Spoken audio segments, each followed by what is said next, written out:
अस्सलामु अलैकुम वरहमतुल्लाहि वबरकातुहू।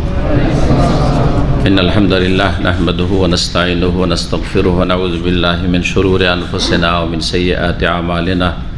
मन यहदिहिल्लाहु फला मुदिल्ल लहु व मन युद्लिल फला हादिय लहु। व अशहदु अन ला इलाहा इल्लल्लाहु वहदहु ला शरीका लहु व अशहदु अन्ना मुहम्मदन अब्दुहु व रसूलुहु सल्लल्लाहु तआला अलैहि व अला आलिहि व सहबिहि व सल्लम तस्लीमन कसीरा। अम्मा बाद फ़क़द क़ाल मुअल्लिफ़ रहिमहुल्लाहु तआला बाबुद्दुआ। व अन नुअमान इब्न बशीर रज़ियल्लाहु अन्हु अन नबी सल्लल्लाहु अलैहि वसल्लम क़ाल इन्ना दुआ हुवल इबादह रवाहुल अर्बाअतु व सहहु तिर्मिज़ी व लहु मिन हदीस अनस रज़ियल्लाहु अन्हु मरफ़ूअन बिलफ़्ज़ अद्दुआ मुख़्खुल इबादह व लहु मिन हदीस अबी हुरैरा रज़ियल्लाहु अन्हु रफ़अहु लैसा शैउन अकरम अलाल्लाहि मिनद्दुआ व सहाहु इब्नु हिब्बाना वल हाकिम। सम्मानित दीनी भातृमंडলী, আল্লাহ রাব্বুল আলামিনের প্রশংসা এবং প্রিয় রাসূল সাল্লাল্লাহু আলাইহি ওয়াসাল্লামের উপর সালাত ও সালামের পর আজ 19 রমজান 1443 হিজরি মোতাবেক 20 এপ্রিল 2022 আমাদের এই মাহে রমজানের ইফতারির পূর্বে ঘণ্টাখানেক বা তার কম বিষয়ভিত্তিক আলোচনা আমরা বিভিন্ন কিতাব থেকে করছি। তার মধ্যে সপ্তাহে 1-2 দিন সহিহ বুখারী থেকে, যেগুলি রমজান সিয়াম অথবা এই রমজান মাসের ইবাদত বন্দেগীর সাথে সম্পর্কিত বিষয়, সেগুলি সম্পর্কীয় হাদিসের ব্যাখ্যা বিশ্লেষণ, যা আপনারা যারা নিয়মিত আসছেন এবং শোনার জন্য আসছেন তারা জানছেন। আর আরেকটি হচ্ছে বুলুগুল মারাম হাদিস থেকে জিকির, আজকার এবং দোয়া। তো গত 6টি পর্বে আমরা জিকির আজকারের আলোচনা শেষ করেছি আলহামদুলিল্লাহ। জিকির আজকার সম্পর্কে যদি সুন্নতি তরিকা জানতে হয় এবং সুন্নতি জিকির জানতে হয়, তাহলে আশা করি এই আলোচনাগুলি যথেষ্ট। কেউ যদি একবার শোনে এবং ওর মধ্যে যে গুরুত্বপূর্ণ পয়েন্টগুলি আছে, যেগুলিতে আমাদের দেশের ধর্মীয় বিষয়ে জিকিরের ক্ষেত্রে বিভ্রান্তি রয়েছে, মানে ভুল বুঝাবুঝি রয়েছে বা ভুল জিকির রয়েছে, সেগুলি সম্পর্কে সতর্ক হতে পারবে এবং সুন্নতি তরিকায় জিকির আজকার করতে পারবে। জিকির অবশ্যই করতে হবে, কিন্তু বেদাতি নয়। সমস্যা হচ্ছে যারা আমাদের সমাজে জিকির করে তারা অধিকাংশই বেদাতি, আর যারা বেদাত করে না তারা জিকিরে আবার গাফেল। এটাও আর একটা রোগ। 2 রোগ থেকে মুক্ত হইতে হবে। হ্যাঁ, 2টো রোগই কম নয়। একটি রোগ আর একটি রোগের চাইতে বড়। ধর্ম করছেন, জিকির করছেন, কিন্তু শিরকি বেদাতি জিকির করছেন, এটা সবচেয়ে বড় রোগ। আর দিন পালন করতে গিয়ে বা জিকির আজকারে গাফিলতি, উদাসীনতা, জিকির আজকার নেই, সহি আকীদা ঠিক আছে, শিরক করেন না, বেদাত করেন না, ভালোই মোটামুটি আমল করছেন, কিন্তু আমলে খুব ঘাটতি, এটাও বড় ত্রুটি। এমনটা হওয়া উচিত নয় ভালো মুসলিমদের জন্য বা ভালো মানুষের জন্য। সুতরাং আমাদেরকে মধ্যম পন্থা অবলম্বন করতে, এদিকেও না ওইদিকেও না, গাফেলদের দলেও না, আর যারা শিরক বেদাতকারী ভুল ধর্ম পালন করে তাদের দলেও না। বরং রাসূলুল্লাহ সাল্লাল্লাহু আলাইহি ওয়াসাল্লাম সাহাবায়ে কেরামদের দলে আসতে হবে। তারা জিকির আজকার আল্লাহ রাব্বুল আলামিনের সবচেয়ে বেশি করেছেন এবং তাদের তরিকাটাই হচ্ছে আল্লাহর নাজিলকৃত তরিকা এবং আল্লাহর মনোনীত তরিকা। রাসূলুল্লাহ সাল্লাল্লাহু আলাইহি ওয়াসাল্লামের ছেড়ে যাওয়া তরিকায় সাহাবায়ে কেরামরা জিকির আজকার খুব বেশি বেশি করেছেন। সুতরাং আপনি এই দলে শামিল হবেন, মধ্যমপন্থী হইতে হবে।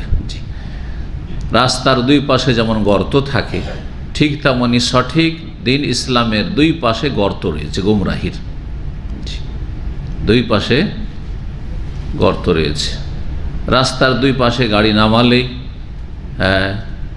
ধ্বংসের সম্মুখীন হবেন, দুর্ঘটনার শিকার হবেন। হ্যাঁ, ঠিক ওই রকমই যদি আপনি সিরাতে মুস্তাকিম থেকে রাসূলুল্লাহ সাল্লাল্লাহু আলাইহি ওয়াসাল্লামের ছেড়ে যাওয়া পথ থেকে ডানে বামে যান, তো বিভ্রান্ত হবেন। হয় নাস্তিকদের দলে চলে যাবেন, বেদিনদের দলে, আর না হলে এই মাজার পূজারী বেদাতিদের দলে, পীর পূজারীদের দলে চলে যাবেন। দুটোই গুমরাহি, সমান গুমরাহি, কোনো পার্থক্য নেই। অনেকে শুধু নাস্তিকদের বিরুদ্ধে বলতে থাকে, কিন্তু এই যে ধর্মের নামে অধর্ম করছে, শিরক বিদআতে ধর্ম পালন করছে, তাদের বিরুদ্ধে বলে না, বরং এরা বেশি ক্ষতি করেছে ইসলামের। হ্যাঁ, ধর্মকে বিকৃত করে দিয়েছে। আসল ধর্মের রূপ চেহারাই নেই দেশে, খুঁজে পাওয়া যায় না। শতকরা একটা লোক সহি আকীদা আর শিরক বিদআত মুক্ত আমল করে না। যারা আমল করে ওই বিদআতি আমল, ওজিফা করে তো বেদাতি ওজিফা, দরুদ পড়ে বেদাতি দরুদ, বেদাতি তরিকা দরুদ, জিকির করে বেদাতি জিকির, ওজিফার মধ্যে আপনার কত রকমের যে জালিয়াতি শেষ নেই। জি, দরুদে যে কত রকমের জালিয়াতির শেষ নেই। তো ধর্মের নামে জালিয়াতি থেকে মুক্ত থাকতে হবে। আর এই বেধর্মীদের রাস্তা থেকে, দুনিয়াদার পেট পূজারীর রাস্তা থেকে যারা পাশবিক জীবন যাপন করছে, যাদের জীবনে কোনো রকমের লক্ষ্য উদ্দেশ্য নেই জান্নাতে পৌঁছার, তাদের পথ থেকেও, তাদের রাস্তা থেকেও নিজেকে, নিজের পরিবারকে, ছেলেমেয়েকে বাঁচিয়ে রাখতে হবে। জি, তাহলে সঠিক মুসলিম হতে পারবেন। তো জিকির আজকার শেষ করার পরে আজকে আলোচনা শুরু করব আমরা দুয়ার। ইমাম হাফিজ ইবনে হাজার রহমতুল্লাহ বলছেন বাবুদ দুয়া। এই অধ্যায় হচ্ছে দোয়া সম্পর্কে। জিকির আর দোয়া কিছুটা পার্থক্য আছে, কিন্তু মোটা অর্থে যদি বলেন তো জিকির মানে স্মরণ করা, আর দোয়াতেও আল্লাহকে স্মরণ করা হয়। সুতরাং ব্যাপক অর্থে দোয়াও আল্লাহকে স্মরণ করা, আল্লাহর জিকির আজকার। তো দোয়া সম্পর্কে আজকের আলোচনা শুরু করব ইনশাআল্লাহ তাআলা। বেশ কয়েকটি পর্ব চলবে, আর তার মাধ্যমে ইনশাআল্লাহ এই রমজান মাসে এই দোয়া সম্পর্কে বিস্তারিত আলোচনা আমরা শেষ করব। আল্লাহ রাব্বুল আলামিন যেন আমাদের তৌফিক দান করেন এবং আমাদের এই আলোচনাগুলি থেকে সকলকে উপকৃত হওয়ার তৌফিক দান করেন। কারণ এগুলো কোরআন সুন্নাহর কথা, কোরআন হাদিসের কথা, রাসূলুল্লাহ সাল্লাল্লাহু আলাইহি ওয়াসাল্লামের কথা, সাহাবায়ে কেরামদের কথা এবং তাদের আদর্শ। সুতরাং সেটাতেই আমাদের ইহকাল পরকালের সার্বিক কল্যাণ রয়েছে, মুক্তি রয়েছে। তো বাবুদ দোয়া, এই অধ্যায় হচ্ছে দোয়া সম্পর্কে হাদিস সে আসার আগে দোয়া সম্পর্কে কিছু ভূমিকায় আলোচনা করি। তা হচ্ছে দোয়া দুই ভাগে বিভক্ত। দোয়া মানে কি? দোয়ার শাব্দিক অর্থ কি? প্রার্থনা। দোয়ার দাআয়াদু মানে কি? চাওয়া না। সাআলা ইয়াসালু মানে চাওয়া। হ্যাঁ, আহ্বান করা, ডাকা। সহজ ভাষায় দোয়া মানে হচ্ছে ডাকা। কুল হাযিহি সাবিলি আদউ ইলাল্লাহ, হে নবী বলো যে আমার এই রাস্তা, আমি আল্লাহর দিকে ডাকছি। এই জন্য দিনের দিকে আহ্বানকারী, যারা দিনের দিকে ডাকে, তাদেরকে কি বলা হয়? আরব দেশে দায়ী বলা হয়। কি বলা হয়? দায়ী ইলাল্লাহ, দায়ী বলা হয়। আমার দেশে এগুলো পরিভাষা নেই, হুজুর, যত মানে ভেজালা পরিভাষা আছে, কিন্তু সহি পরিভাষাগুলি না, কোরআনের ভাষা। জি, নবী করিম সাল্লাল্লাহু আলাইহি সাল্লামকে আল্লাহ সম্বোধন বলছে, ইয়া আইয়ুহান নাবিয়্যু ইন্না আরসালনাকা শাহিদান ওয়া মুবাশশিরান ওয়া নাযীরা ওয়া দাঈয়ান ইলাল্লাহ। সবচেয়ে বড় দায়ী কে ছিলেন? আহ্বানকারী। সবচেয়ে বেশি ডেকেছেন আল্লাহর দিকে কে? রাসূলুল্লাহ সাল্লাল্লাহু আলাইহি সাল্লাম। এই জন্য আল্লাহ বলছেন যে ইয়া আইয়ুহান নবী, হে নবী, ইন্না আরসালনাকা, আমি নিশ্চয়ই তোমাকে প্রেরণ করেছি, ইন্না আরসা শাহিদান, সাক্ষী করে, ওয়া মুবাশশিরান, সুসংবাদদাতা করে, ওয়া নাযীরা, সতর্ককারী, সাবধানকারী করে, আর ওয়া দাঈয়ান ইলাল্লাহ, আল্লাহর দিকে আহ্বানকারী করে, আল্লাহর দিকে আহ্বানকারী, আল্লাহর দিকে ডাকার জন্য। তো দোয়াকারী হচ্ছে দায়ী। কাকে ডাকছে? জি, আল্লাহকে ডাকছে। আর দোয়া মানে হচ্ছে ডাকা। কাকে ডাকা? আল্লাহকে ডাকা। আল্লাহকে ডাকা হচ্ছে ইবাদত, তৌহিদ। আর আল্লাহ ছাড়া অন্যকে ডাকা মানে আল্লাহকে ডাকতে হবে, সেটা আল্লাহ ছাড়া অন্যের দিকে ফিরিয়ে দিলেন, এটার নাম হচ্ছে বড় শিরক। এর নাম কি? বড় শিরক। সুতরাং আল্লাহকে না ডেকে অন্য কাউকে কেউ যদি ডাকে, জীবিত অথবা মৃত, আর বিশেষ করে মৃতকে যদি ডাকে, তো মৃতর জন্য সবই অসাধারণ। কারণ মৃত কিছুই করে দিতে পারে না। যে মারা গেছে সে কিছু করে দিতে পারবে? একটা কিছু দিতে পারবে, এক ফোঁটা পানি দিতে পারবে। এক ফোঁটা পানি দরকার, বেশি কিছু দরকার নেই। তাহলে মৃতকে ডাকা হচ্ছে আল্লাহর হক অসাধারণকে দিয়ে দেওয়া, যার পক্ষে সম্ভবই না, কিছুই সম্ভব না। জীবিত ব্যক্তিকে ডাকা, জীবিত ব্যক্তিকে ডাকার ক্ষেত্রে আমাদেরকে দুই ভাগে ভাগ করতে হবে, সাধারণ আর অসাধারণ। সাধারণ ডাকা অসুবিধা নেই, সাধারণ হেল্পের জন্য ভাই আসেন একটু চলেন নিচে থেকে খাবারগুলো নিয়ে আসি, একটু হেল্প করেন, ঠিক না? জি, আসেন এই কাজটা করে দেন, ডাকলেন না ডাকলেন না, আসেন আমার সহযোগিতা করেন, তো এটা কি শিরক?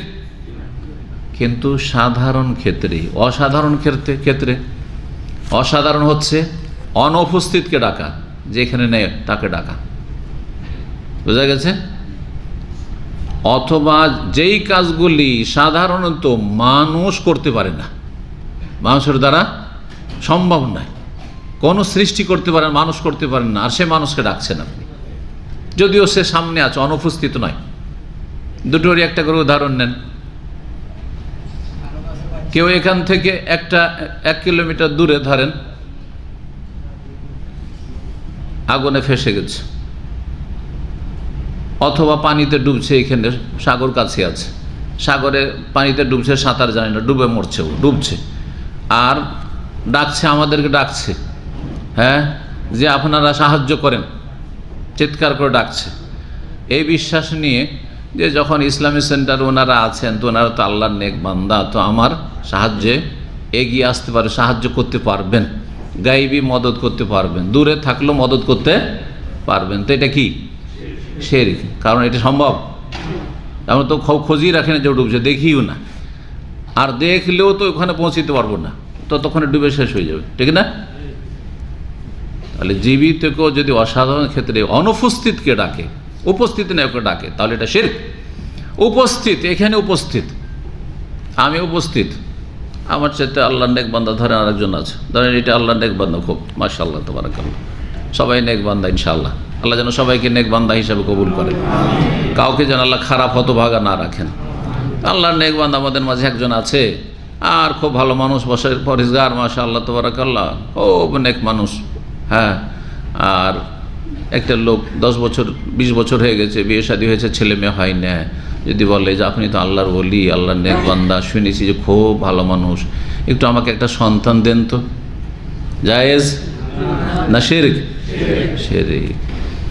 আচ্ছা, মরা মানুষ শাহজালালের কবরে যে যদি বলে, ও তো মরেই গেছে, হ্যাঁ, ও তো 1 ফোঁটা পানিও দিতে পারবে না, তখন এক সন্তান কী করে দেবে?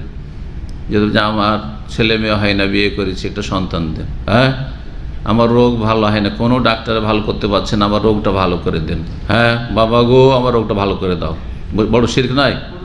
হ্যাঁ, তো দুয়া কার জন্য? আল্লাহর জন্য। আর আল্লাহ ছাড়া অন্যকে কেউ যদি ডাকে তাহলে সেটা বড় শিরক। সুতরাং কেউ যদি ইয়া আলী বলে ডাকে, আমাদের কাঠ মিস্ত্রিরা ভারী, হ্যাঁ, কাঠফাট যারা উঠায়, তারা কি করে? তারা শিয়া রাফিজি ধর্মে বিশ্বাসী, শিয়ারা ইয়া আলী ইয়া হুসাইন, হ্যাঁ, শিরিক করে, বড় শিরিক করে। তো এদের ভ্রান্ত ধারণা, কারণ শিয়া ধর্মের খুব প্রভাব থেকেছে, শিয়া বাতিল ধর্মের, ইরানি ধর্মের ভারত, বাংলাদেশ, পাকিস্তানের খুব প্রভাব আছে, এখনও আছে, ওই মোগল যুগ থেকে চলে আসছে, মেলা শিয়া রাজা ছিল, নবাব ছিল, ওদের প্রভাবগুলি থেকে গেছে, ওই শিরকি কুফরি আকীদা সুন্নিদের মধ্যে থেকে গেছে। তো আলী রাদিয়াল্লাহু তাআলা অসাধারণ ক্ষমতা রাখেন এবং তিনি ক্ষমতা দিতে পারেন, সুতরাং ভারী কিছু উঠাইতে হইলে আল্লাহর নাম নেবে না, কার নাম নেবে? ইয়া আলী, আউযু বিল্লাহি মিনাশ শাইতানির, মুশরিক সে, মুসলিম না। ইয়া গাউস ডাকে না বেরেলভি মাজার পূজারীরা। কোথায়? এরাকে আব্দুল কাদের জিলানী, তাও মৃত লাশ সরে গেছে, পচে গেছে, নবী রসুল ছাড়া কারো দেহ অক্ষত আছে ওকে বলতে পারবে নাকি? কোনো সার্টিফিকেট আছে? একমাত্র নবী রসুলদের দেহ। তারপর নবী রসুলও ইন্তেকালের পরে সাধারণ কিছু দিতে পারবে না, না দিতে পারবে? কোনো দলিল আছে যে কেউ যদি মদিনা গিয়ে রাসূলুল্লাহ সাল্লাল্লাহু আলাইহি সাল্লামের কাছে গিয়ে বলি যে ইয়া রাসূলুল্লাহ 1 ফোঁটা পানি দেন, দিতে পারবেন? এই ক্ষমতা আছে? দলিল দাও। বিনা দলিলের কথা বললে হবে শুধু আবেগে, যে আমি খুব মহব্বত করি সেজন্য মনে করি যে নবী অনেক কিছু দিতে পারেন। মহব্বতের ভিত্তিতে বললে হবে না আমি তোমার চাইতে বেশি মহব্বত করি, কিন্তু দলিল দিতে হবে যে নবী করিম সাল্লাল্লাহু আলাইহি সাল্লামের কবরের কাছে গিয়ে কেউ মসজিদ নবীতে যদি ইয়া রাসূলুল্লাহ আজকের ইফতারিটা আপনার কাছে খাবো দেন, ক্ষমতা আছে? কিন্তু আমার কাছে চাইলে আমি দিতে পারবো। আপনাদের যে কোনো মানুষের কাছে যদি 10টা রিয়াল দেন ইফতারি করো, সবাই দিতে পারবে 10টা টাকা। কেন নবী সাহেব দিতে পারবেন? কেন দিতে পারবেন না? কারণ দুনিয়া থেকে চলে গেছেন। হ্যাঁ, দুনিয়া থাকাকালীন ঠিক ছিল, দুনিয়া থেকে চলে গেছেন। ইজা মাতা ইবনু আদম, তিনি আদম সন্তান না? তার বাপ মা মানুষ ছিল না? আদম সন্তান কি না? তো নবী সাহেব কি বলেছে সহিহ মুসলিম, ইজা মাতা ইবনু আদম, আদম সন্তান যখন মারা যায়, ইনকাতা আনহু আমল, তার আমল বন্ধ হয়ে যায়। তার আমল কি হয়ে যায়? কর্ম বন্ধ হয়ে গেছে, ইফতারি পরিবেশন করা বন্ধ হয়ে গেছে, কারো সাহায্য করা বন্ধ হয়ে গেছে, নামাজ পড়া বন্ধ হয়ে গেছে, রোজা রাখা বন্ধ, সব বন্ধ হয়ে গেছে। সবার বন্ধ হয়েছে, রাসূলুল্লাহ বন্ধ হয়েছে। বোঝা গেছে কি না? তো আল্লাহকে ডাকা হচ্ছে ইবাদত, আর আল্লাহ ছাড়া অন্যকে ডাকা হচ্ছে ইয়া রাসূলুল্লাহ। কেউ যদি বলে মাদাদ ইয়া রাসূলুল্লাহ, বলে বেরেল ওই মাজার পূজারীরা, তাহলে বড় শিরিক করলো। কেউ যদি বলে যে ইয়া খাজা মাদাদ ইয়া গরিব নওয়াজ, খাজা মঈনুদ্দিন চিশতিকে গরিব নওয়াজ, গরিবের দাতা বলে, বড় শিরক না? না খালি হরে রাম হরে কৃষ্ণ বলে বড় শিরক? হরে রাম বড় শিরক, হরে কৃষ্ণ বড় শিরক, বড় কুফর। ঠিক তেমনই ইয়া গরিব নওয়াজ, ইয়া খাজা, ইয়া শাহজালাল, ইয়া আটরসি, সব হচ্ছে বড় শিরক। একই সমান, একই হুকুম। হরে রাম হরে কৃষ্ণ করে যেমন মুশরিক কাফের হয়, ঠিক তেমনই ইয়া গৌস ইয়া জিলানি বলেও মুশরিক হয়ে যাবে, ইসলাম থেকে বেরিয়ে যায়, কোনো পার্থক্য থাকে না। আবেগ দিয়ে ধর্মকর্ম করলে হবে না, এলিম দিয়ে ধর্মকর্ম করতে হবে, ওহী দিয়ে ধর্মকর্ম করতে হবে। কোরআন এবং হাদিসের জ্ঞান অর্জন করা প্রথম ফরজ। জি, বিশ্বাস করার আগে কি করতে হবে? এলেম হাসিল করতে হবে, নলেজ লাগবে, তারপর বিশ্বাস করতে হবে। জি, আগে আপনি এলেম হাসিল করেছেন যে সৌদি আরব গেলে কিছু সচ্ছল হতে পারবো, টাকা পয়সা নিয়ে আসতে পারবো, এটা আগে এলেম হয়েছে না হয়নি? এলেম, নলেজ, এই নলেজটা আগে হয়েছে, যেইভাবেই হোক না কেন। জানতে পেরেছেন যে বাংলাদেশ ছেড়ে যদি সৌদি আরব প্রবাসে যায় তো কিছু টাকা পয়সা নিয়ে আসতে পারবো। এই নলেজ হওয়ার পরে তখন এখানে আসার জন্য যত রকমের চেষ্টা, যতগুলি পদক্ষেপ, সবগুলি পার করে এসেছেন, ঠিক কিনা? আমল করেছেন, আমল হচ্ছে সৌদি আরব আসা, আর এলেম হচ্ছে যে সৌদি আরব গেলে কিছু পয়সা হবে। হ্যাঁ, যাবেন কোনো আফ্রিকার গরিব দেশে, শ্রীলঙ্কায় যাবেন কেউ কাজ করতে এখন প্রবাসে, যেখানে 500 টাকা কিলো চাউল, যাবেন? যাবেন না, কারণ নলেজ হয়ে গেছে, আরে বাপরে বড়ই তো খেতে পাইনি। কথা বোঝা গেছে না? এলেম আগে শিখতে হবে, তারপরে ধর্মকর্ম করতে হবে। আগে এলেম, তৌহিদের এলেম হাসিল করতে হবে, আগে শিরিক জানতে হবে। আর আবেগে শুধু আব্দুল কাদের জিলানিকে ডাকলে হবে না, আর শাহজালালকে ডাকলে হবে না, আর খাজা বাবাকে ডাকলে হবে না, এর নাম ধর্ম নয়। আল্লাহ যেন বুঝার তৌফিক দান করেন। দোয়ার শুরুতে এই কথাগুলি জানা অত্যন্ত জরুরি। দোয়া কার হক? আল্লাহর হক। আর আল্লাহর হক কাউকে দিয়ে দেওয়া হচ্ছে সবচেয়ে বড় অপরাধ। আল্লাহর হক কাউকে দিয়ে দেওয়া হচ্ছে সবচেয়ে বড় অপরাধ। বাপের হক, মায়ের হক যদি কেউ শাশুড়িকে দিয়ে দেয়, শ্বশুরকে দিয়ে দেয়, মানবে কোনো বাপ মা?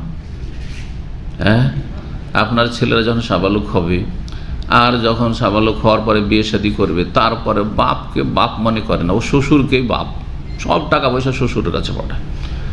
মাকে মাই মনে করে না, হ্যাঁ, মায়ের কোনো হক আদায় করে না, মায়ের পুরো হকটা শাশুড়ি মাকে দিয়ে দিচ্ছে, শাশুড়িকে দিয়ে দিচ্ছে। তাহলে ওই ছেলেকে কখন আপনি ভালোবাসবে না? ওই ছেলে সবচেয়ে বড় অপরাধী আপনার কাছে। হ্যাঁ, পর মানুষ ওর চাইতে ভালো, পর মানুষ ওর চাইতে ভালো, যে আমার এক পয়সার উপকার করে না। কারণ পর ও না দিলেও কোনো আক্ষেপ নেই, ও না খোঁজ নিলেও কোনো আক্ষেপ নেই। কথা বোঝা গেছে না? জি, স্ত্রী যদি খায় স্বামীর ঘরে আর পরকিয়া করে, কেউ মেনে নেবে? কোনো, হ্যাঁ, কেউ মেনে নেবে? কেউ মেনে নেবে না। তো আল্লাহর জমিনে থাকছেন, আল্লাহর জমিনে খাচ্ছেন, আল্লাহর দেওয়া সব কিছু, হাওয়া বাতাস নিয়ামত, সব কিছু, শরীরের ভিতরের নিয়ামত আর বাইরের নিয়ামত, সব তো আল্লাহর, সব আল্লাহর। আর আপনি সেজদা করছেন কার সামনে? আল্লাহর অসহায় সৃষ্টি, মরে কবরে দাফন হয়ে আছে জিলানি আর চিশতি আর শাহজালাল আর শাহপুরান। কখনো মাফ করে দেবেন? কখনো মাফ করবেন। এই কথাই তো আল্লাহ, ইন্নাল্লাহ লা ইয়াগফিরু আন ইউশরাকা বিহি, আল্লাহর সাথে শিরিক করা হলে আল্লাহ কখনো মাফ করবেন না। ওয়া ইয়াগফিরু মা দুনা যালিকা লিমান ইয়াশা, তবে শিরিক ছাড়া ছোট গুনাহ, অন্যগুলো কাবিরা গুনাহই, কিন্তু শিরিক ছাড়া অন্য যেগুলো শিরকের চাইতে ছোট গুনাহ কেউ যদি করে, পাপ করে, তো যাকে ইচ্ছা আল্লাহ মাফ করবে, ইচ্ছা করলে আল্লাহ মাফ করতে পারে। ঠিক ওই রকমই যেন কোম্পানিতে আপনারা দুইজন সঙ্গী, একই কোম্পানির লোক, একই কোম্পানির লোক, একজন হচ্ছে কেমন, সে অলস, কাজে কামে কি অলস। কিন্তু কোম্পানির একেবারে অনুগত, যা বলবে sir, okay sir, okay sir, আর কোম্পানিতে কাজ করে, কিন্তু একেবারে ঢিলা, সারাদিনে তেমন কোনো প্রোডাকশান নেই, কোনো রকম কাজ চলা, ঠিক না? এও ভুল করছে, অপরাধ করছে, এর একটা অপরাধ রাখে না এদিকে। আর একজন আছে কোম্পানির বেতন নাই, আর খুবই চালাক চতুর, নাম্বার ওয়ান চালাক, কথা বোঝা গেছে, আর একটিও ভালো, কাজও খুব বুঝে, অলরাউন্ডার, সব কাজ করতে পারে, কিন্তু বেতন নাই কোম্পানির কাজ করে না, অন্য কারো কাজ করে। দুইজনে অপরাধী কিনা? দুইজনে অপরাধী কিনা? কার অপরাধ বেশি? যে খুব চালাক চতুর তার অপরাধ বেশি, যে সব কাজ বুঝে কোম্পানির, কিন্তু কোম্পানির একটিও কাজ করে না, সব বাইরে, কার্ড মেরে নেই, হ্যাঁ, বা ফিঙ্গারপ্রিন্ট দিয়ে দিল, তারও বাইরে কাজ করে বেড়াচ্ছে, কোনো কাজ করে না। বেতন কার কাছ থেকে নেই? কোম্পানির কাছ থেকে। আর এই লোক ওই যে কোম্পানিতে ঢুকলো তো ঢুকলো, ঠিক কাজ করছে, কিন্তু অলস। কোম্পানি কাকে মাফ করতে পারে? যদি মাফ করে তো অলসকে মাফ করে দিবে। যে অলস হলে সে অনগত, হ্যাঁ, আমার কথার বাইরে না, অবাধ্য না, হ্যাঁ, কিন্তু একে মাফ করবে? জানতে যদি পারে সাথে সাথে এক্সিট। ঠিক তেমনই চোরকেও, ডাকাতকেও, জেনাকারীকেও, মদখোরকেও, হ্যাঁ, বিভিন্ন পাপে জড়িত, আমি বলছি না যেগুলো পাপ করতে থাকেন, তাকেও আল্লাহ ইচ্ছা করলে মাফ করতে পারেন, যদি সে তার তৌহিদ টিকিয়ে রাখে। শর্ত হচ্ছে তার তৌহিদ টিকা আছে, কোনোদিন শিরিক করেনি, আল্লাহ ছাড়া অন্যের সামনে কখনো দরগা দুর্গায় ধর্ণা দেয় না, 5 ওয়াক্ত নামাজ পড়ে আনুগত্য প্রকাশ করে। ওই অলসের কথা বললাম, সার করে, কিন্তু যে ব্যক্তি 5 ওয়াক্ত নামাজ পড়ে আল্লাহর সামনে শির নত করে, আল্লাহ তোমাকে মানি, তবে ভালোভাবে কাজ করতে পারি না, ভালো ইবাদতবন্দি করতে পারি না, বোঝা গেছে না, কিন্তু মানি। 5 টাইম নামাজ পড়ে এটা প্রমাণ করে দিলে যে আল্লাহ তোমাকে সব মানি, তোমার আদেশ নিতে সব মানি, কিন্তু আমি অলস মুসলিম। আল্লাহ ইচ্ছা করলে কে মাফ করে, মেরা অপরাধ মাফ করবেন, কারণ সে আল্লাহর অনুগত, আল্লাহর বাধ্য, অবাধ্য না। পক্ষান্তর ওই ব্যক্তি অবাধ্য, যে অলরাউন্ডার, কে? যে খায় আল্লাহর আর নিমক হারাম গুণ গায়, হ্যাঁ, দরগা দুর্গার মাজার পূজা করে, হ্যাঁ, তাকে আল্লাহ কখনো মাফ করবেন না। ওয়াগফির মা দুনা যালিকা লিমান ইয়াশা। সুতরাং ডাকবেন একমাত্র আল্লাহকেই, ছোট হোক আর বড় হোক সমস্যা, ডাকবেন কাকে? একমাত্র আল্লাহ রাব্বুল আলামিনকে ডাকবেন। দোয়া হচ্ছে দুই প্রকার। এক হচ্ছে দোয়ায়ে মাসআলাহ, যাচ্চামূলক দোয়া, মানে চাওয়ার দোয়া করছেন, ডাকছেন আল্লাহকে, কিন্তু কি করছেন? তার সাথে আল্লাহর কাছে কিছু চাইছেন, যে আমাকে দেন আল্লাহ, এই দেন, এটা হচ্ছে দোয়ায়ে মাসআলাহ। আর একটা হচ্ছে দোয়ায়ে এবাদতের দোয়া, আল্লাহর কাছে কিছু চাইছেন না, এবাদতগত দোয়া, মানে হচ্ছে আল্লাহর গুণগানমূলক দোয়া, আল্লাহ রাব্বুল আলামিনের মহিমা পেশ করছেন, গণগান করছেন, প্রশংসা করছেন, আল্লাহর দাসত্ব প্রকাশ করছেন, কিন্তু আল্লাহর কাছে কিছু চাইছেন না, যে আল্লাহ আমাকে দাও বলেন না, কিন্তু আল্লাহর গুণগান করছেন, এটাও দোয়া, কিন্তু আল্লাহকে ডাকা। কোরআনে কারীমের সর্বপ্রথম সূরা কি? হ্যাঁ, সূরাতুল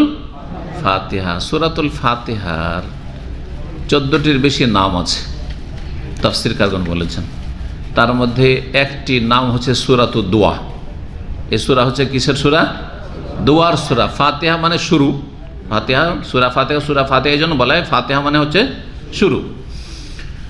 তো এই সূরার একটি নাম হচ্ছে দোয়া, সূরাতুদ দোয়া, কারণ গোটা সূরা ফাতিহাটাই হচ্ছে দোয়া।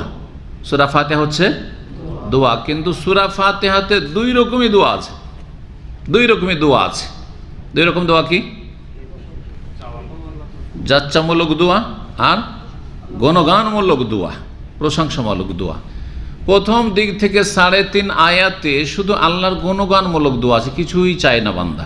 3.5টি আয়াত পড়লেন, হ্যাঁ, নামাজের ভিতরে পড়েন আর বাইরে পড়েন, আল্লাহর কাছে কিছুই চাইলেন না, শুধু গুণগান করলেন, আল্লাহর মহিমা প্রকাশ করলেন, বড়ত্ব ঘোষণা করলেন, আপনি আল্লাহ রাব্বুল গুণগান পেশ করলেন, আল্লাহর সামনে পেশ করলেন, কিছু পেশ করলেন।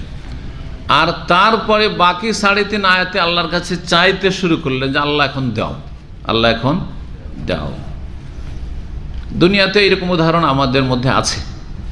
মানুষরা, ছোটরা বড়দের কাছে যখন চায়, এলাকার মহাজন সাহেবের কাছে যদি গরিব মানুষ কিছু সাহায্য সহযোগিতা ধার করজ চাওয়াই হোক আর সাহায্য সহযোগিতা চাইতে যায়, যে কিছু হোক না কেন, অথবা যারা রাজনৈতিক নেতা আছে আর তাদের কাছে যারা আশা রাখে যে এরা কেউ আমাদেরকে চাকরি দিতে পারবে, এরাই দিতে পারবে, তো চাকরি বাকরির জন্য দুনিয়ার তো এদের হাতে আছে, স্বাভাবিক চাকরি বাকরি এসব দফতর তো আছে, তো এদের কাছে যাই।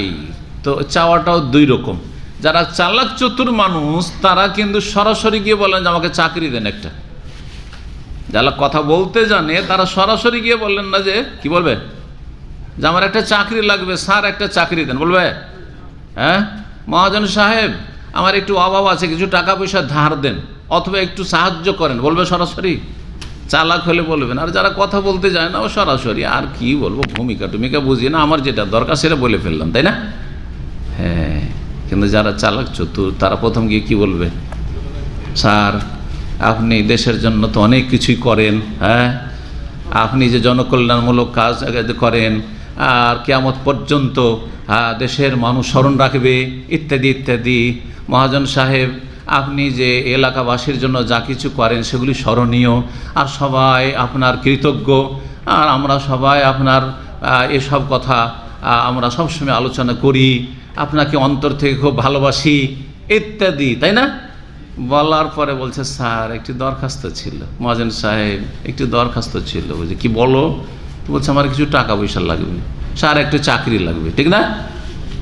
তো নিজের চাওয়াটা পরে আর গুণগানটা আগে। সুবহানাল্লাহ, সূরা ফাতিহাতে এই তালিমটাই দেওয়া হয়েছে। জি, আজকে দুয়ার হাদিসে যেতে পারবো না কারণ সময় শেষ হয়ে যাচ্ছে, কিন্তু এতটুকু শেষ, কারণ সূরা ফাতিহা প্রতিটি মুসলিমের মুখস্থ আছে আর থাকতেই হবে। সূরা ফাতিহা ছাড়া কোনো সলাতই হয় না, কোনো রাকাতের সলাত হয়, নামাজ হয় না, কোনো রাকাত হয় না সলাতে নামাজের। সুতরাং সূরা ফাতিহা পড়তেই হবে, মুখস্থ করতেই হবে। একজন কালিমা পড়লে প্রথম কাজ হচ্ছে তাকে সূরা ফাতিহা মুখস্থ করিয়ে দেওয়া, কারণ কালিমা পড়েছে এক্ষুনি সলাতের রক্ত হলে নামাজ পড়তে হবে, সলাত পড়তে হবে। জি, আলহামদুলিল্লাহ রাব্বিল আলামিন। কে অনুবাদগুলি করবে একটি করে আয়াতের, যে করবে হাত তুলবে। আলহামদুলিল্লাহ রাব্বিল আলামিন, ছোটগুলো আমাদের ছোটগুলো, আব্দুল্লাহ আলহামদুলিল্লাহ রাব্বিল আলামিন। সমস্ত প্রশংসা আলহামদুলিল্লাহ, সমস্ত প্রশংসা আল্লাহর, এবার বলতে হবে একটা একটা করে। আলহামদু মানে যাবতীয় প্রশংসা, লিল্লাহে আল্লাহর জন্য, হয়ে গেল। রব্বিল আলামিন যিনি বিশ্বজাহানের প্রতিপালক, একটা করে, তাহলে ভুলবেন না। আর এইভাবে টানা অর্থে অনেক সময় বোঝা যায় যে কোনটাকে, যে আল্লাহ শব্দটা বলেনি। সমস্ত প্রশংসা বিশ্ব জগতের মালিকের, না তো আল্লাহ কোথায় গেল? আল্লাহ তো বললেন না আপনি, তাই না? কি বলেন না? যাবতীয় প্রশংসা আল্লাহর, যিনি বিশ্বজাহানের, আলামিন মানে বিশ্বজাহান, বিশ্বজাহানের রব বা প্রতিপালক বা পালনকর্তা। কি করলেন? গুণগান করলেন। সমস্ত প্রশংসা গুণগান করছি কার? আল্লাহর, যিনি বিশ্বজাহানের রব। তো আমারও রব, বিশ্বজাহানের সমস্ত সৃষ্টিকে আল্লাহ দিচ্ছেন, সৃষ্টি শুধু করেনি, দিচ্ছেন, আমাকেও দেবেন।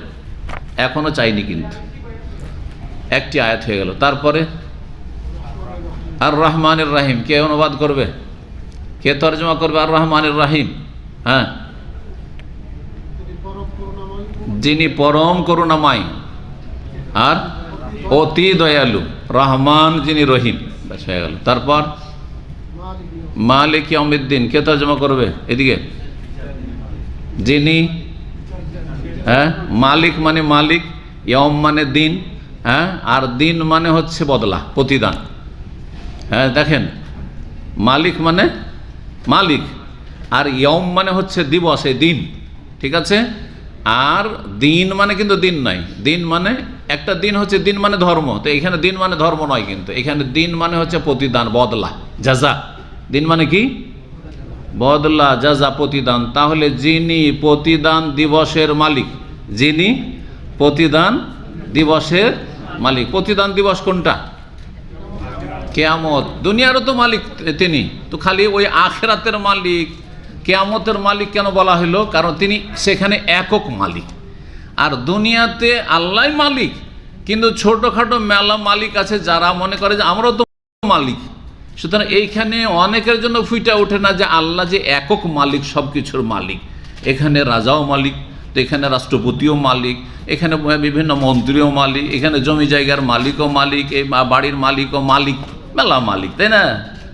মালিক তো মেলা এখানে ছোটোখাটো। কিন্তু কিয়ামতের দিনে আর কোনো মালিক থাকবে না। এই সমস্ত মালিক সব দাসে, গোলামে পরিণত হয়ে আসবে আল্লাহর সামনে। ইন কুল্লু মান ফিস সামাওয়াতি ওয়াল আরদ ইল্লা আতির রহমানে আবদা। আল্লাহ বলছে আসমান জমিনে, শুধু জমিনে নয়, শুধু মানুষ নয়, আসমানে ফেরেশতা জিবরাইল, মিকাইল, ইসরাফিল, যত ফেরেশতা রয়েছে, আর জমিনে যত জিন আর মানুষ রয়েছে, যত নেতা রয়েছে, আর যত রাজা ধীরাজা রয়েছে, আর যত আমির গরিব রয়েছে, আসমান জমিনের সবাই আতির রহমান, পরম করুণাময় আল্লাহর সামনে আসবে, হাজির হবে। কি হয়ে? আবদান, দাস, গোলাম হয়ে। সবাই গোলাম, শুধু আমি গোলাম থাকবো না, সবাই গোলাম আল্লাহর সামনে। সবাই অসহায় হয়ে হাজির হবে। সেখানে শুধু ঈমান আমল কাজে আসবে, যার ঈমান আমল আছে সে সফল, আর না হলে সেখানে কারো পরিত্রাণ নাই। সবাই সেখানে অসহায় আল্লাহর সামনে হাজির হবে। সেখানে একক মালিককে, বদলা দেওয়ার মালিক একমাত্র। সেখানে বদলা দেওয়ার মতো কারোর কাছে কিছু থাকবে না। আরে দুনিয়াতে দেওয়ার মতো মেলা লোকের কাছে পয়সা আছে, কিন্তু আখেরাতে যদি বলে, বাপ বলে যে ছেলেকে আমি একটা নেকি দিয়ে উদ্ধার করবো, তারও ক্ষমতা নেই আল্লাহর বিনা অনুমতিতে। হ্যাঁ, কথা বলার কোনো অনুমতি আল্লাহর সামনে যদি আল্লাহ অনুমতি না দেন, ঠিক আছে? একটা টাকাও কার কাছে নেই, ও তো দেখতে পাচ্ছে, যেদিন মরছে সেদিনই দেখছেন। হ্যাঁ, দুনিয়ার বড় বড় রাজা ধীরাজা আর বড় পয়সাওয়ালা মরছে, ও খালি হাতে, ও কাফনে, শুধু কাফন নিয়ে যাচ্ছে। ও তো দুনিয়ার একটা পয়সাও নিয়ে যেতে পারলো না, তো কিসের জন্য রাখলো ওইসব? যদি দান সাদকা করতো তো সেটাই নিয়ে যেতে পারতো, ওইটাই সাথে গিয়েছে তার। জি, তো কি বলছিলাম? মালিক ইয়াউমিদ্দিন। এখন কিছু চাইলেন সূরা ফাতিহাতে, এখন কিন্তু চাননি। কয়টা আয়াত হয়ে গেছে? 3টি হয়ে গেছে। মালিক ইয়াউমিদ্দিন পর্যন্ত 3টি আয়াত। ইয়াকা নাবুদু, আল্লাহ একমাত্র তোমারই ইবাদত করি। 3.5 হয়ে গেল, কিছুই চাইলেন না। বললাম যে প্রথম 3.5-এ গণগানমূলক দোয়া। সূরা ফাতিহাটা গোটাটাই দোয়া, কিন্তু গুণগানই করতে থাকলেন 3.5 আয়াত। যখন আল্লাহর গুণগান হয়ে গেল, আল্লাহ তোমার সব গুণগান করি, সুতরাং আমি যে অসহায়, আমার যে কিছু প্রয়োজন আছে, ওয়া ইয়াকা নাস্তাইন, সুতরাং তোমার কাছেই সাহায্য চাই আল্লাহ। সুতরাং তোমার কাছেই একমাত্র সাহায্য চাই, তুমি সাহায্য করো। ইয়াকা নাস্তাইন, ইহদিনাস সিরাত, আধা আয়াত হলো, মনে রাখেন 3.5, বাকি 3টে আসছে। ইহদিনাস সিরাতাল মুস্তাকিম, আল্লাহ আমাদেরকে সোজা পথ দেখাও। এটা এক জান্নাতের পথ, সোজা পথ, সিরাত, সরল পথ, সোজা পথ, একদম জান্নাতের পথ। যার ওই প্রান্তে জান্নাত, এই প্রান্তে আমি আছি, এটা হচ্ছে সিরাত মুস্তাকিম। সেটা হচ্ছে আল্লাহর নাজিল করা পথ, যা রয়েছে কোরআনে কারিমে, যা রয়েছে রাসূলুল্লাহ সাল্লাল্লাহু আলাইহি ওয়াসাল্লামের হাদিসে, যা রয়েছে রাসূলের জীবনীতে, যা রয়েছে সাহাবায়ে কেরাম খোলাফায়ে রাশেদিনের বাস্তব জীবনে। 1400 বছর আগের ইসলামটাই হচ্ছে সিরাত মুস্তাকিম। আর তারপরে যেগুলো ধর্মের নামে প্রচলন ঘটেছে, ধর্মকর্ম, সেগুলি সিরাত মুস্তাকিম নয়। সুতরাং সাহাবায়ে কেরামদের যুগে কোনো মাজার খুঁজে পাবেন না, কোনো পীর মুরিদি খুঁজে পাবেন না, মিলাদ খুঁজে পাবেন না, শবে বরাত খুঁজে পাবেন না, শবে মেরাজ খুঁজে পাবেন না, নিয়ত পড়া খুঁজে পাবেন না, আর এই 40 করা খুঁজে পাবেন না, আর মরা ব্যক্তিকে বক্সানো, জান্নাতে পাঠাবেন একদম ভাড়াইটা হাফেজদেরকে নিয়ে এসে কোরআন খানি করে, এগুলো পাবেন না। কথা বোঝা গেছে? সুতরাং এগুলো ইসলাম নয়, এগুলো ইসলাম নয়। কথা বোঝা গেছে? এগুলো ইসলাম নয়। কি হয়ে গেল তাহলে? ইহদিনাস সিরাতাল মুস্তাকিম সিরাতাল্লাযিনা আনআমতা আলাইহিম, সোজা রাস্তা। কিন্তু সোজা রাস্তা কোনটা? আল্লাহ ওই রাস্তাটা, যেই রাস্তায় যারা পুরস্কৃত তারা চলেছে, ওদের রাস্তা যাদেরকে তুমি পুরস্কৃত করেছো। আর পুরস্কৃত কাদেরকে করেছেন? আল্লাহ কোরআনে বয়ান করে দিয়েছেন। হ্যাঁ, যে তারা কারা? মিনান নবীনা, নবী, সিদ্দিকিন, যারা সিদ্দিক, মহাসত্যবাদী। জি হ্যাঁ। আর আল্লাহর ওলি, নেক বান্দারা। আল্লাহর ওলির মানে এই নয় যে কবর মাজার পাকা পাকা আছে কিনা, এরা না। আল্লাহর ওলি হচ্ছেন সাহাবায়ে কেরামগণ, প্রত্যেক নবীর সাথী সঙ্গীরা। হ্যাঁ, এরা হচ্ছেন আল্লাহর ওলি, সত্যিকার অর্থ আল্লাহর ওলি। তারপরেও আল্লাহর ওলি আছে, কিন্তু শিরক বেদাত করবে, মাজারে ধর্মকর্ম করবে, পীর মুরিদের ব্যবসা করে আর আল্লাহর ওলি বানিয়ে দিয়ে বসে আছেন, না, এরা আল্লাহর ওলি না। আল্লাহর ওলি যারা শিরক মুক্ত, বেদাত মুক্ত, যারা কোরআন হাদিস মোতাবেক নির্ভেজাল ইসলাম পালন করে, 1400 বছর আগের ইসলাম যারা পালন করে, মদিনার ইসলাম যারা পালন করে। তো সিরাতাল্লাযীনা আন'আমতা আলাইহিম, আল্লাহ এই পথ তো চাইছি, কিন্তু ডানে বামে কিন্তু আল্লাহ গর্ত আছে। গায়রিল মাগদুবি আলাইহিম, যাদের উপর গজব হয়েছে তোমার, ওদের পথে নিয়ে যেও না, ইহুদিদের পথে নিয়ে যেও না। গজব হয়েছে ইহুদিরা জানতো কিন্তু পালন করেনি, মানেনি নবীকে। ওয়ালাদ-দাল্লিন, দল্লিন যারা পথভ্রষ্ট, এদিকে আরেক গর্ত আছে, আল্লাহ ওই গর্তেও আমাকে ফেলিও না, আমাকে নিয়ে যেও না। সেই গর্তে খ্রিস্টানরা পড়েছে, অজ্ঞ মূর্খ, আর তার সাথে মূর্খামির সাথে ধর্মকর্ম করেছে। আল্লাহ সুতরাং আমাকে এমন মুসলিম বানায়ও না যে মুসলিমরা জেনেও আমল করে, মাদ্রাসা পড়ুয়া কিন্তু পাপী, ওই দলও আল্লাহ ভর্তি করিও না। আবার কিছুই ইসলাম সম্পর্কে জানলো না আর মানলো না, পালন করলো না, ওই খ্রিস্টানদের মতো ওই রকম পাপীও বানায়ও না। কথা বোঝা গেছে না? আল্লাহ এলেমও দাও আর আমলে দাও। যার কাছে এলেম আছে আর আমল আছে তারাই হচ্ছে সিরাতে মুস্তাকিমের অনুসারী, আন'আমতা আলাইহিম, যাদেরকে তুমি পুরস্কৃত করেছো। বোঝা গেছে? হ্যাঁ, কয়টি হলো বাকি? চাইলেন কয়টি আয়াতে? 3.5 কিন্তু। ওয়া ইয়াকা নাস্তাইন আধা হইল, সিরাতাল্লাযীনা আন'আমতা আলাইহিম, হ্যাঁ না কেউ না, ইহদিনাস সিরাত, ইয়াকা নাস্তাইন হয়ে গেল অর্ধেক, ইহদিনাস সিরাত, ইহদিনাস সিরাতাল মুস্তাকিম, সিরাতাল্লাযীনা আন'আমতা আলাইহিম, আর গায়রিল মাগদুবি আলাইহিম ওয়ালাদ-দাল্লিন। 3.5, এই যে অর্ধেক বলেছি, হলো না? তো শেষ 3.5 আল্লাহর কাছে চাওয়া। তো আল্লাহ এইভাবে শিখিয়েছেন। তা আপনি যখন চাইবেন তখন চাওয়ার তরিকাটা এরকম, আল্লাহর গুণগান করবেন, নবী সাল্লাল্লাহু আলাইহি ওয়াসাল্লামের প্রতি তারপরে দরুদ পেশ করবেন, আর তারপরে তখন নিজের দরখাস্ত পেশ করবেন। তারপরে দরখাস্ত পেশ করে ইনশাআল্লাহ কালকে বিস্তারিত কিভাবে চাইতে হবে, কি কি পদক্ষেপ রয়েছে আলোচনা হবে। আজকে হয়তো সময় হবে না। 2 রকমের ইবাদতের কথা বললাম, হ্যাঁ, দোয়ায়ে মাসআলা, চাওয়ার দোয়া, আর ইবাদতের দোয়া। জি, ইমাম ইবনুল কাইয়িম রাহিমাহুল্লাহ তার একটি কিতাব আল জওয়াবুল কাফি রয়েছে, তাতে বলেছেন আদ-দুআ মিন আকওয়াল আসবাব, দোয়া হচ্ছে সবচাইতে শক্তিশালী মাধ্যম। দোয়া কি? সবচাইতে শক্তিশালী মাধ্যম। কিসের জন্য? ফি দাফিল মাকরুহ, বিপদ আপদ দূরীভূত করার জন্য। বালা মুসিবত আসছে, বালা মুসিবত দূর করার জন্য দোয়া হচ্ছে সবচাইতে শক্তিশালী উপায়। ওয়া হুসুলিল মাতলুব, এবং মনস্কামনা পূরণ হওয়ার জন্য, মনের চাহিদা আল্লাহ এটা হোক আর এটা যেন না হয়, বিপদ আপদ না আসে আর সুখে যেন থাকে, দুটো হাসিল করার জন্য দোয়া হচ্ছে সবচাইতে শক্তিশালী মাধ্যম। বলছেন ওয়া হুয়া আদুউল লিল বালা, দোয়া হচ্ছে বালা মুসিবতের দুশমন। বালা মুসিবত আসছে আর ওর দুশমন কি? দোয়া। তো দোয়ার মোকাবেলা বালা মুসিবত করতে পারবে না, দুশমনকে তাড়িয়েই ছাড়বে, দুশমনকে বালা মুসিবতকে দোয়াতে তাড়িয়ে ছাড়বে। ইউদাফি ওয়া ইউআলিজুহু, ডিফেন্স করবে এই দোয়া তোমার পক্ষ থেকে, এবং তার চিকিৎসা করবে। ওয়ায়ামনা নজুল, নামতে দিবে না, বালা মুসিবতটা নামতে যাচ্ছে ওপর থেকে, তোমার ওপর নামতে দেবে না। আর যদি নেমে যায়, বালা মুসিবত চলে আসে জীবনে, সেটা উঠিয়ে দিবে। দোয়াতে কি করবে? উঠিয়ে দেবে, অথবা হালকা করে দিবে। অনেক সময় পুরোপুরি উঠে যায় না বালা মুসিবত, কিন্তু কি হয়ে যায়? দুর্ঘটনা হালকা হয়ে গেল, হালকা হয়ে গেল। মনের অশান্তি ছিল, হালকা হয়ে গেল। তারপরে আর্থিক অসচ্ছলতা ছিল, হালকা হয়ে গেল। জি, আর এটি হচ্ছে সেলাহুল মুমিন, মুমিনের অস্ত্র। দোয়া হচ্ছে কি? মুমিনের অস্ত্র। দেখেন, এমন অস্ত্র, আমি এর আগেও অনেকবার বলেছি আপনাদেরকে, যে এমন অস্ত্র, যে অস্ত্র দুনিয়ার কোনো শক্তি কেড়ে নিতে পারবে না। হাত পা কেড়ে নিতে পারবে, তাই না? মুখ বন্ধ করে দিতে পারে, কথা বলতে দেয় না। দোয়ার জন্য মুখে বলা লাগে না, ভিতরে ভিতরে অন্তরই দোয়া করছেন। অন্তরে বলছেন আল্লাহ তুমি দাও, আমাকে মুখ খুলতে দিচ্ছেন না, জিভা নড়াই কি বলছিস তুই, কথাই বলতে দিচ্ছে না। ঠিক আছে, আমি কথা বলবো না, আমার কলব কথা বলছে, আমি অন্তর থেকে আল্লাহর কাছে দোয়া করছি, অন্তর থেকে। হ্যাঁ, হাত উঠে দিচ্ছেন, ঠিক আছে হাত উঠাবো না, অন্তর দোয়া করছে। আল্লাহ তো অন্তর্যামী, অন্তর জানছে, আমি অন্তরে মনে মনে এই চাইছি, আর এটাই পারছি, এর বেশি পারছি না, মুখ খুলতে পারছি না, আমি হাত উঠাইতে পারছি না রবের কাছে। কথা বোঝা গেছে না? তো দোয়া এমন একটি অস্ত্র, যেই অস্ত্র থেকে আপনাকে কোনো শক্তি নিরস্ত্র করতে পারে না, কোনো শক্তি কেড়ে নিতে পারে না। তো হাদিস লম্বা হয়ে যাবে, হাদিস যদি শুরু করি। দোয়া কবুলের জন্য যেসব মাধ্যমগুলি, মানে দোয়া কবুলটা সহজ হয়ে যায়।